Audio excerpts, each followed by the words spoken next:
तो है एवरीवन, क्या आप सिविल इंजीनियरिंग ग्रेजुएट है और अभी आपने स्ट्रक्चर इंजीनियरिंग से अभी अपनी एमटेक खत्म करी है और अब आप डिजाइन फील्ड में आना चाहते हो, तो ये वीडियो फिर आपके लिए है। तो मेरा नाम अवनी है और मैं एज ए स्ट्रक्चर इंजीनियर पिछले 6 से 7 सालों से काम कर रही हूँ। और इस वीडियो में मैं शेयर करने वाली हूँ कि आपको क्या क्या चीजें आनी चाहिए ताकि आप जब अपनी काम मतलब ज्वाइन करो या फिर स्टार्ट करोगे, जब डिजाइन फील्ड में जाओगे, तो आपको क्या क्या चीज़ें पता होनी चाहिए शुरू से, ताकि आप जल्दी जल्दी कोई कॉन्सेप्ट हो या फिर डिज़ाइन जो भी करना है आइडिया जल्दी सीख पाओ और अपना काम जल्दी करो। ताकि साथ साथ में आपको अपने कॉन्सेप्ट्स पता होने चाहिए कि मतलब करना क्या है एक्चुअली में।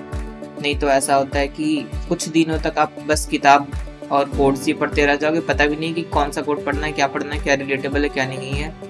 तो चलिए शुरू करते हैं।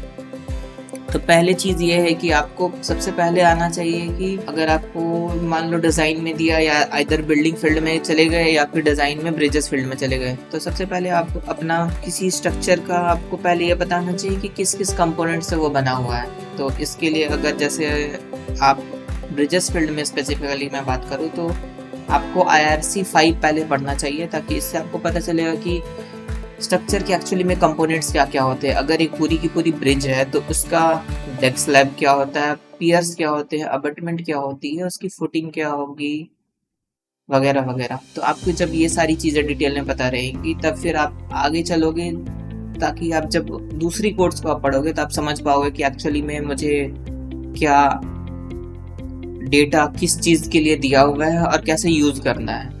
तो नेक्स्ट चीज़ हो गया कि जब आपने IRC 5 ख़त्म कर लिया अगर, उसके बाद फिर आपको शिफ्ट करना है IRC 6 पे। अब IRC 6 में क्या दिया हुआ है, IRC 6 में दी हुई है लोडिंग्स। जैसे कि मैं डिवाइड करूँ तो लोडिंग हो गई वो चीज़ है जिसके लिए आपका कोई स्ट्रक्चर डिज़ाइन होगा। तो एज सच अगर मैं एक सिंपल ब्रिज की बात करूँ तो उसमें जैसे आपका एक डेड लोड आएगा, तो डेड लोड के अंदर में आपका आ जाएगा कि स्ट्रक्चर का सेल्फ वेट खुद का।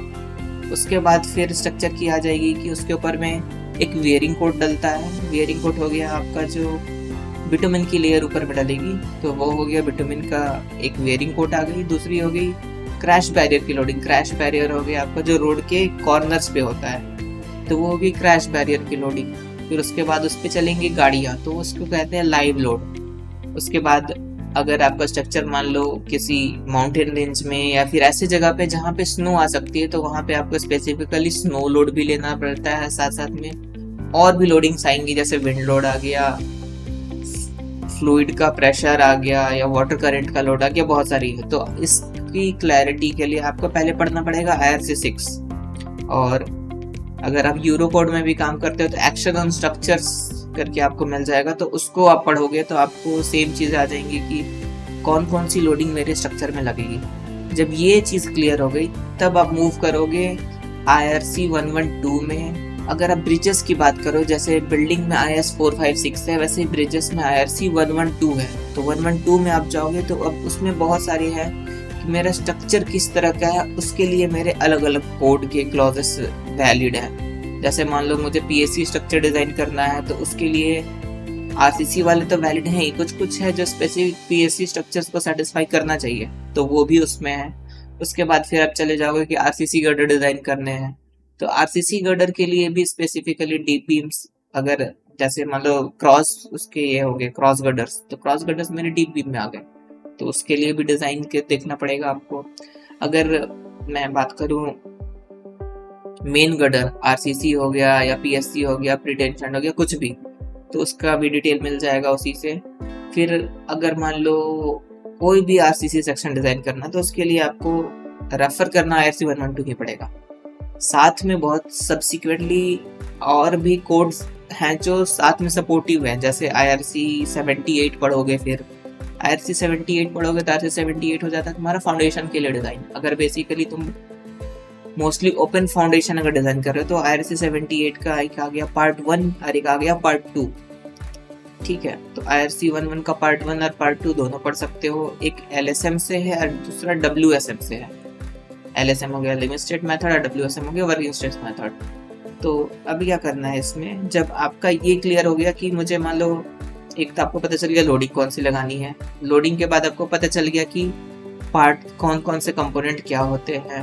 अब आपको पता चल गया कि डिज़ाइन किस कंपोनेंट का कैसे करना है। 112 से बहुत सारे क्लॉजेस आपको मिल जाएंगे, और उसकी अगर आपको कुछ कंफ्यूजन है तो 112 का आपके पास हो जाएगा IRC SP105, ये हो गया उसकी एक्सप्लेनेटरी, तो उसको भी पढ़ लो तो भी बहुत सारी क्लैरिटी आ जाएगी कि कौन सा चीज़ क्यों दिया हुआ है, अगर कोई क्लॉज में लिखा हुआ है तो उसका मतलब क्या है एक्चुअली में, तो वो भी क्लियर हो जाएगा आपका।